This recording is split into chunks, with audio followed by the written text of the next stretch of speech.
Boa noite a todos. Meu nome é Victor, para quem não me conhece. Eu vou falar um pouquinho com vocês sobre caridade. Caridade. Um tema muito bonito, um tema muito especial, mas eu vou tentar fazer alguma coisa diferente. Eu vou trabalhar em cima de uma carta. Para desenvolver esse material, a gente utilizou o Evangelho segundo o Espiritismo, capítulo 15. Fora da caridade, não há salvação. E antes da gente entrar a fundo no tema, fica a minha gratidão. Em primeiro lugar, por vocês. Uma segunda-feira à noite, um dia extremamente frio, eu poderia estar em casa, no Netflix, fazendo qualquer coisa, mas não. Vocês vêm prestigiar esse trabalho, vocês vêm prestigiar uma casa espírita, e vocês vêm também buscar alguma coisa para a alma de vocês, que só o seu interior sabe, que só o seu interior reconhece. Então aqui já fica aquele ponto. Essa é uma atitude de caridade para com vocês mesmo. É interessante isso. O segundo ponto, como a Sabrina bem colocou, são a ajuda que vocês têm dado fornecido para a nossa casa. Tanto para a Casa São Francisco, tanto para a contribuição do nosso aluguel, que a gente paga o aluguel dessas duas salas, como contribuições financeiras no qual a gente consegue ajudar outras instituições. Para vocês terem uma ideia, a gente pediu alguma ajuda para vocês um tempo atrás e a gente conseguiu comprar um computador. A gente comprou uma caixinha de som. A gente comprou materiais para evangelização infantil. Está chegando do Brasil agora alguns bonecos que vão ajudar a gente a trabalhar com teatrinhos, com alguma dinâmica com as crianças, vai ficar mais interativo para elas, para a gente possa engajar um pouquinho mais elas. Então a gente vem investindo na Casa Espírita com as contribuições de vocês. Materiais, que são esses daí, as doações de alimentos que a gente solicitou no final do ano passado, trouxeram uma grande quantidade, agora de novo, a gente está ajudando a IEP. A IEP, o Tico me contou hoje, eu não sabia, é uma instituição que ajuda jovens, adolescentes, que tiveram problemas judiciais. Então, são instituições que querem agregar para aquela pessoa que geralmente a sociedade exclui, e a gente quer levar um pouquinho a mais. E esses alimentos que a gente contribuiu nas últimas semanas, a gente vem ajudando de uma maneira bacana, dando para essas crianças, para esses adolescentes, algo que eles necessitam. Inclusive, o Tico, nós fornecemos para ele, a casa liberou uma verba para que ele comprasse algo que está faltando. Então, ele entrou em contato com a IEP e questionou o que vocês precisam mais nesse momento. Eles passaram uma listinha, a gente foi lá e comprou para atender aquela necessidade específica que algumas vezes acaba faltando. Roupas. Ultimamente a gente está pedindo, né? Nós pedimos meias, cuecas e calcinhas. Cara, a gente vem atendendo o pessoal da Unite. Trabalho lindíssimo que o pessoal vem fazendo. Então, a gente percebe que tudo começa no ajudante que vem colocar uma cadeira, que monta uma estrutura, que gera todo esse ciclo, que atende uma família que está bem distante daqui, que nem conhece a gente. Mas isso não importa. O que importa é que um pouquinho de cada um, a gente vai fazendo uma caridade e vai mudando esse mundo que a gente tanto precisa. O nosso muito obrigado, tá? E aí, como o tema é caridade, eu sempre gosto de pegar, talvez, etimologia no dicionário, para ver o que tem no dicionário, para ver se corrobora ou com o que a gente realmente pensa sobre caridade, com o que o Espiritismo trabalha. E ele fala o seguinte, que é a virtude teologal que conduz ao amor a Deus e ao nosso semelhante.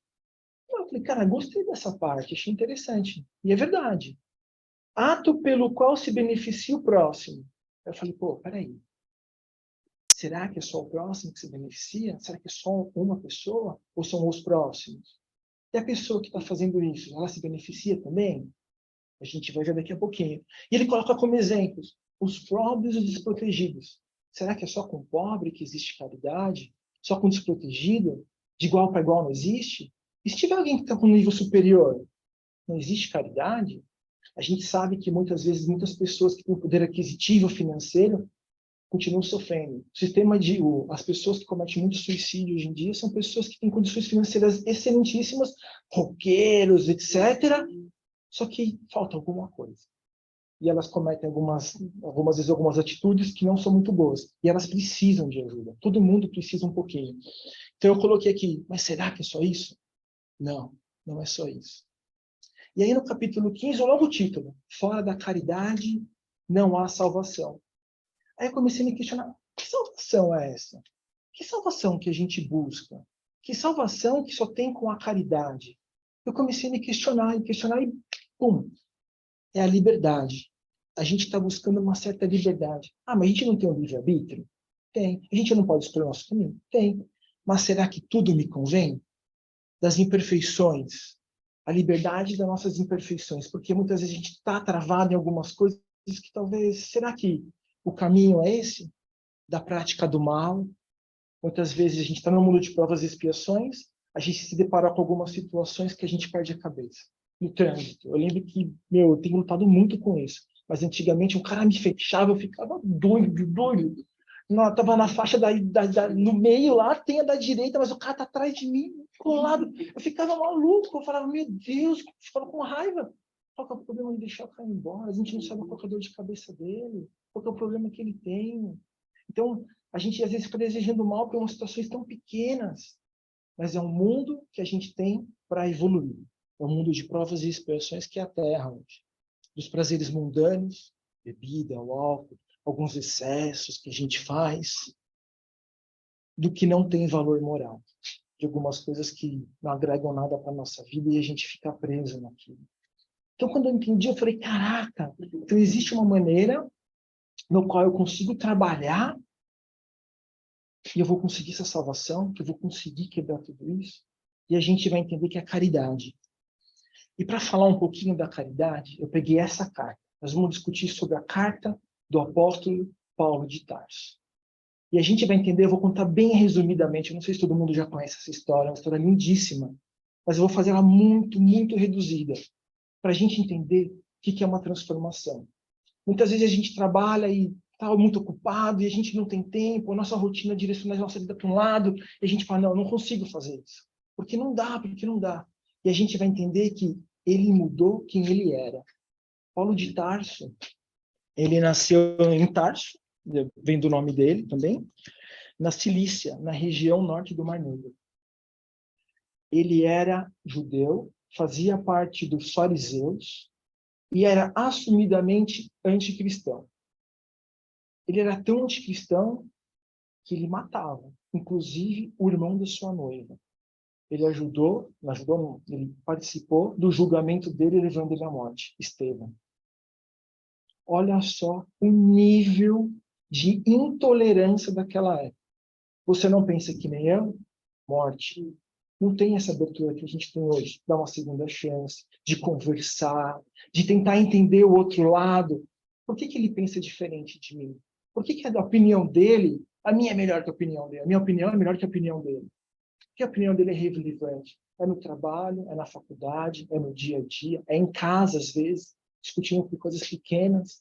Mas por que a tua opinião não pode ser levada tão a sério? E aí, ele, no leito de morte, descobre que a sua ex-noiva, depois que ele matou ela, virou ex-noiva, ela está no leito de morte, e ela assume, ela confessa para ele que ela também virou cristã, que um tal de Ananias tinha sido responsável por torná-la cristã. O que ele pensa? Vou matar esse cara. Vou para Damasco. Ele vive em Damasco, vou para lá. Vou matar ele. Convenceu. Ele transformou a minha ex-noiva numa cristã, no qual eu julgo que não merece viver. E vai para Damasco. Nesse caminho, do nada aparece uma luz, e ele ouve uma voz e questiona: quem é você? O que você quer de mim?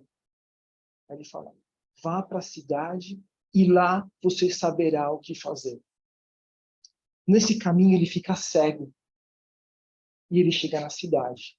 Adivinha quem cura ele? O próprio Ananias, no qual ele queria matar, curou a cegueira dele. Nessa transição, ele se transforma e adere ao cristianismo, se torna um apóstolo e começa a levar a palavra de Cristo para o mundo afora. Então a gente consegue entender que uma pessoa que tinha um certo ódio, que não gostava, aconteceram coisas boas para ele, no qual fez ele mudar completamente a vida dele, completamente o que ele pensava, mudou completamente. E a gente está no nosso dia a dia, a gente fala que não consegue mudar, que a gente tem dificuldade. Olha só esse exemplo. E aí, já se tornando Paulo, que, desculpa, eu acabei não falando sobre isso, mas antigamente ele se chamava Saulo. E para mudar a vida dele, ele trocou até de nome. Ele começou a ser chamado de Paulo. E Paulo escreveu essa carta, que ela é lindíssima, lindíssima demais. Eu vou ler ela rapidamente, e depois a gente vai discutindo alguns pontos, para a gente refletir o quão bela e quão significado que ela tinha, principalmente para aquela época, e tem um significado forte até hoje. E ela diz assim: ainda que eu falasse todas as línguas dos homens, e até mesmo a língua dos anjos, se não tiver caridade, sou apenas um metal que produz um som, um sino que toca. Ainda que eu tivesse o dom de profetizar e conhecer todos os mistérios, e tivesse um perfeito conhecimento de todas as coisas, ainda que tivesse toda a fé possível, capaz de transportar montanhas, se não tiver caridade, nada serei. E se tivesse distribuído meus bens para alimentar os pobres, entregado meu corpo para ser queimado, se não tiver caridade, tudo isso de nada me serviria. A caridade é paciente, é doce e benigna, não é invejosa, não é afoita, nem precipitada. Não se enche de orgulho, não despreza ninguém, não procura seus próprios interesses, não se vangloria, nem se irrita com nada. A caridade também não faz julgamentos precipitados. Não se alegra com a injustiça, e sim com a verdade. Ela tudo suporta, tudo crê, tudo espera, tudo sofre. Entre essas três virtudes, a fé, a esperança e a caridade, a maior delas é a caridade. Lindo, não é? Mas aí, ele fala de uma forma um pouco difícil. Se você, para entender realmente a fundo, tem que ler 3, 4, 5. Eu li 10 vezes, eu falei, cara, ainda tenho dificuldade de entender. Porque ele fala assim, ainda que eu falasse a língua dos homens. Que língua dos homens é essa? O que ele quer dizer a língua dos homens? Pelo que eu estudei, ele se identifica aquelas pessoas que se dizem os líderes daquela época, os governadores, os reis. E ele fala que consegue ter a língua dos anjos, os religiosos da época, que falam bonito, que se apresentam, que têm uma postura, mas que na hora H de suportar o povo, aquele necessitado, aquele que sofre, que está precisando de ajuda, ele é como o ferro, que é frio, que faz até som, mas se não tiver um impulso, alguém para tocar esse sino, não tem música, não sai nada. Então, não adianta você ser um líder de um povo, ou um líder religioso, que sabe as palavras dos anjos, se você não tem a capacidade de se comunicar com as pessoas, ou de levar a caridade para elas. E ele continua. E ainda que tivesse o dom da profecia. Cara, essa parte é legal, porque naquela época tinha muitos profetas, e falavam-se dos falsos profetas, que tinha a visão do futuro. Olha que interessante. Não adianta eu ser um profeta que conhece o futuro. Se eu não tiver caridade, nada serei. Você não é nada se você não conseguir ajudar os mais necessitados com esse conhecimento, ou com esse certo poder que você tem. E conhecesse todos os mistérios e toda a ciência.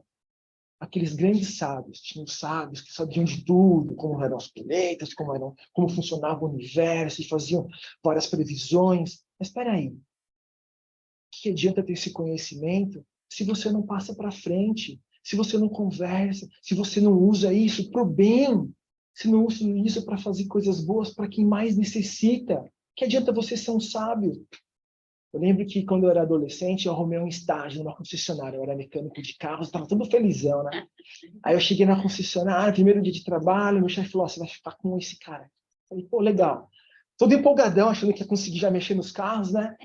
Aí ele chegou e falou, senta aqui e vê o que eu faço.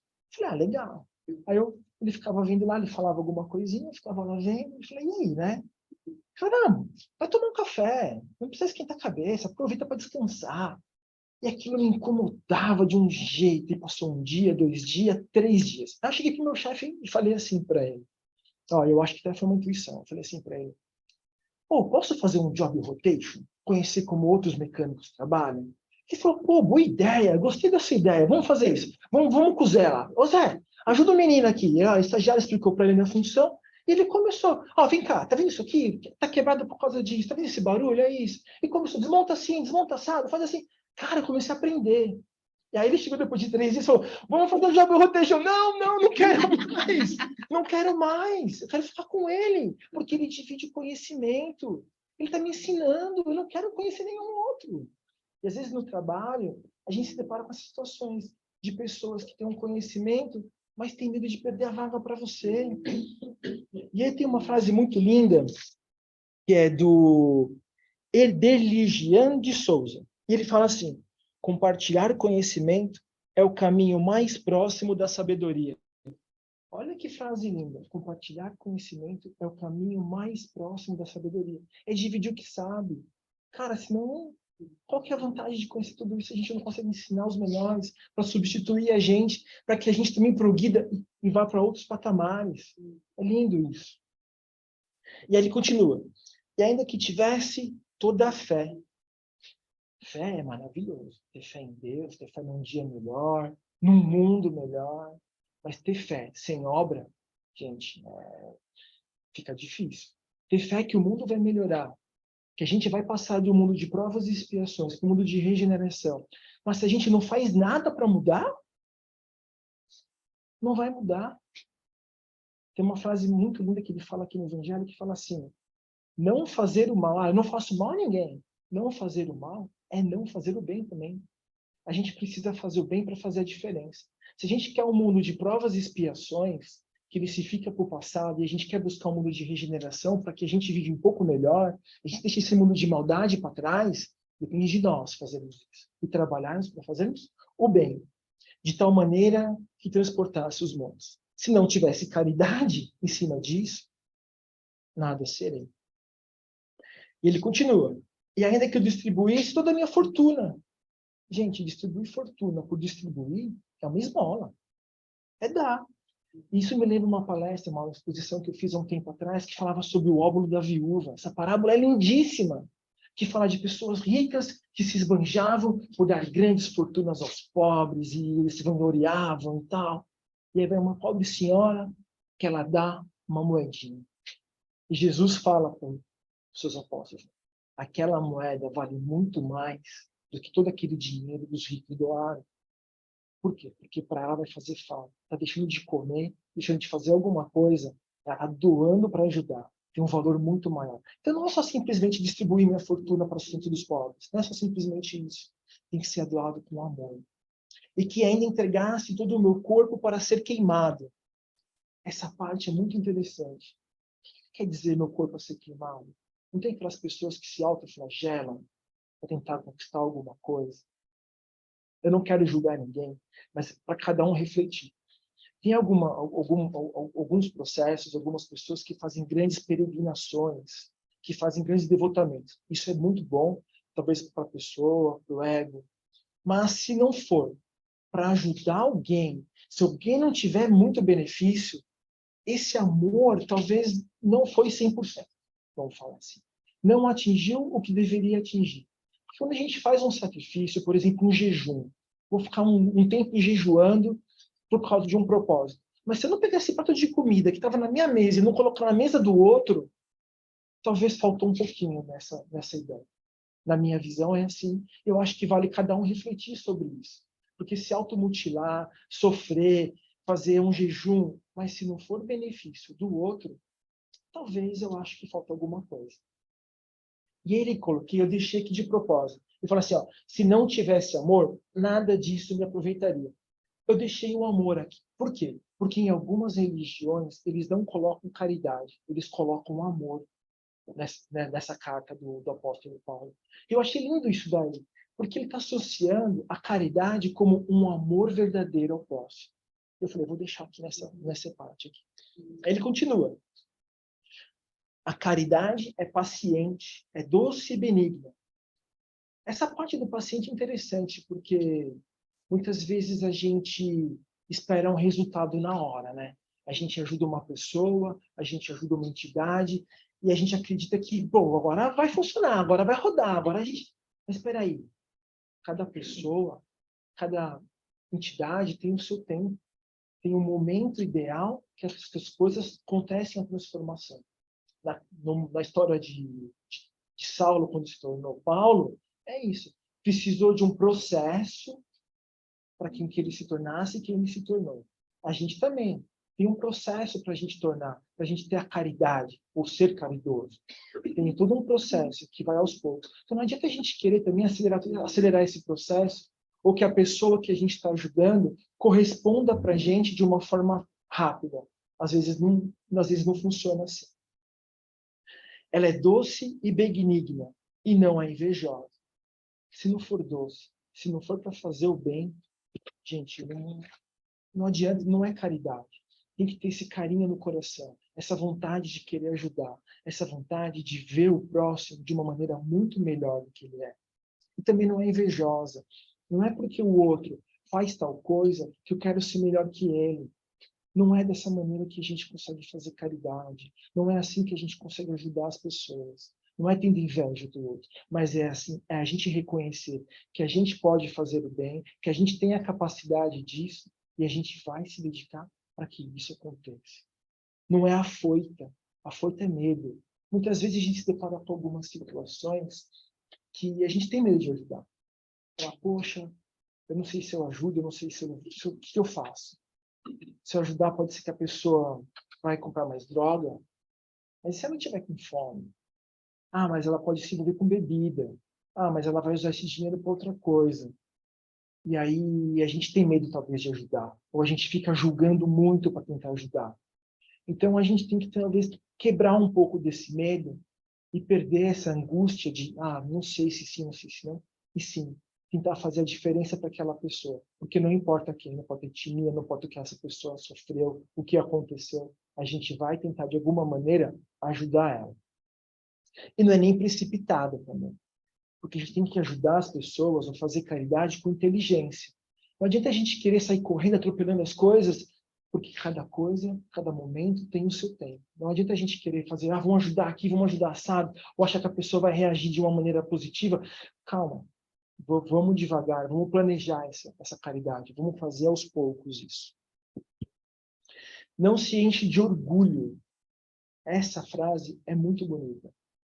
Por que não se enche de orgulho? Porque tem pessoas que fazem caridade esperando palmas, esperando um certo reconhecimento. E não é o verdadeiro amor. Quando a gente espera isso, um certo aplauso, um certo reconhecimento pela caridade, ou que a pessoa que a gente está ajudando seja grata pela gente. Gente, não espere que essa pessoa seja grata. Porque a situação que essa pessoa está recebendo é muito difícil. É muito difícil. Principalmente quando a gente falou da parte de doar as suas riquezas, tem que tomar muito cuidado quando a gente doa em dinheiro alguma coisa. Ou a forma que a gente faz. Porque a pessoa ela pode receber e pode se sentir humilhada, porque ela vai entender que ela está numa condição inferior. Então tem que tomar um certo cuidado quando a gente ajuda assim. Talvez não esbanjando, não mostrando para todo mundo, não se vangloriando que a gente está ajudando uma pessoa. Porque a forma que ela recebe pode ser que ela não receba muito bem, ou que ela não se sinta muito bem com aquela situação. Não despreza ninguém, não escolhe cor, não escolhe etnia, não escolhe o momento certo. Não procura seus próprios interesses, que a gente falou, às vezes a pessoa quer aplauso. Não se vangloria, não quer tirar proveito daquela situação, se mostrar que ajudou, e não se irrita com nada, porque é difícil ajudar.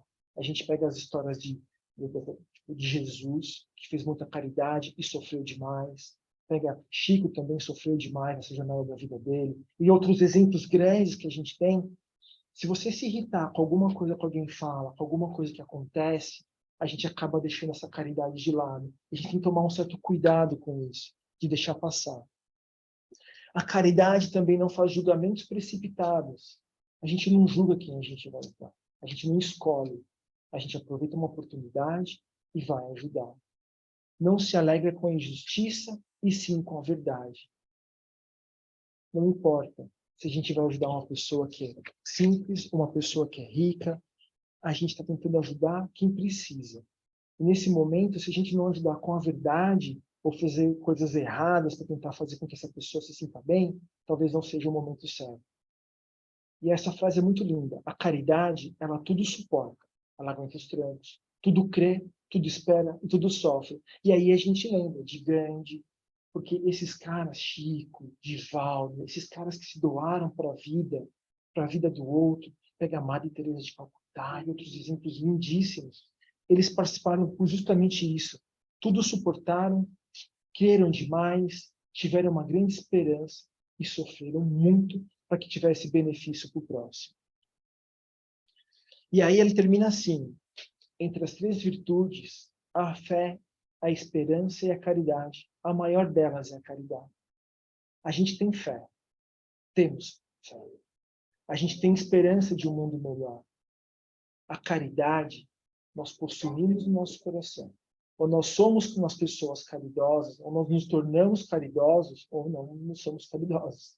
Então, a gente tem fé, tem esperança, mas somos caridosos. Somos seres de caridade. Porque é uma carta muito linda.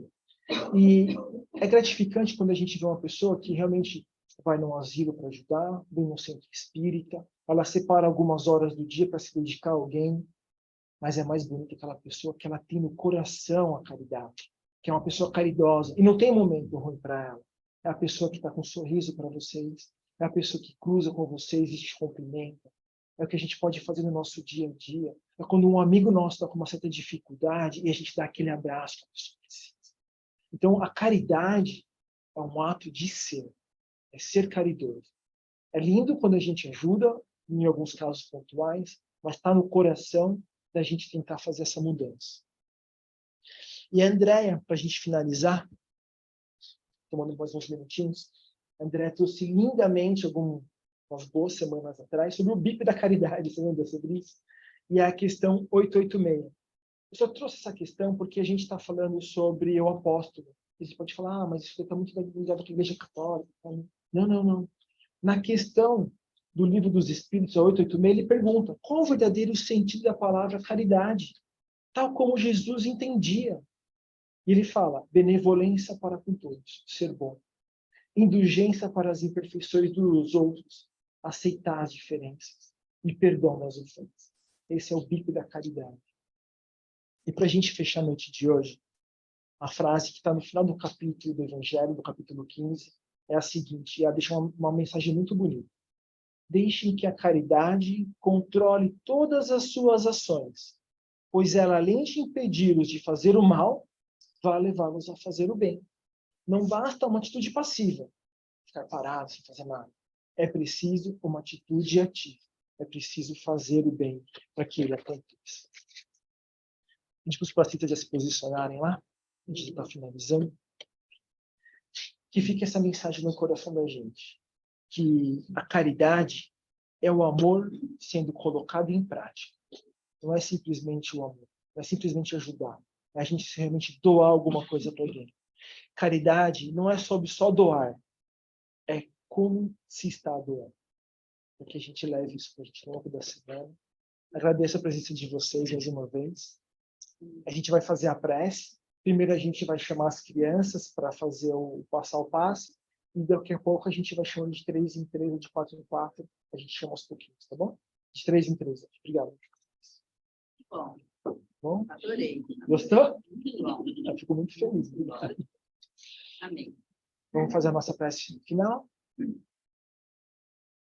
Para que se sentir à vontade, feche os olhos, se conecte com o plano espiritual de amor e vamos agradecer pelo trabalho incessante do nosso mentor, que nos se dedica para nos auxiliar. Obrigado, mentor, por estar conosco, nos auxiliando e nos curando nas nossas angústias e nas nossas dores. Ao Pai Maior, Jesus Cristo, o nosso muito obrigado pela oportunidade da vida, pela oportunidade de fazermos a diferença nesse mundo, pela oportunidade de sermos o ponto de luz que queremos no outro. Aproveitando esse momento, em união, e uma forma de caridade, é lançar uma vibração de amor para esse mundo. Um mundo lindo e carente ao mesmo tempo. E fica a nossa vibração de luz hoje para as crianças que estão nos orfanatos, com dúvidas de um mundo, o que esperar delas lá fora. sem carinho de um pai, sem carinho de uma mãe. Então vai a nossa vibração de amor para vocês, crianças. Para os nossos vovôs que estão nos asilos, muitas vezes no final da vida, também se perguntando por que estão lá. Por que o filho não vem há muitos anos visitá-lo? Fica a nossa vibração de amor e de carinho para você, vovô. Que você se sinta amparado e muito querido. Muito amor no seu coração. Aos nossos enfermos que estão nos leitos dos hospitais, aos nossos médicos, aos nossos enfermeiros, toda a equipe hospitalar, a nossa vibração de amor. Você tem feito um trabalho incrível nesse mundo, ajudando as pessoas, tirando as suas dores. Aos parentes que estão com dúvidas também nesse momento, com aquela ansiedade, aquela angústia no coração. Nossa vibração de amor também. Muita luz em seus corações. Aos nossos irmãos que estão nos presídios, também com dúvidas das faltas que cometeram e o que será deles aqui fora. E a gente tem que receber nossos irmãos de carinho, de braços abertos, para que eles sejam realmente inseridos na sociedade e possam, juntos com a gente, fazer o bem. Para vocês, meus irmãos, o nosso amor maior, a nossa gratidão por esse mundo maravilhoso que nós temos, meu Pai. Que possamos sempre ser a luz. Obrigado por tudo. Do meu coração para o seu. Que assim seja.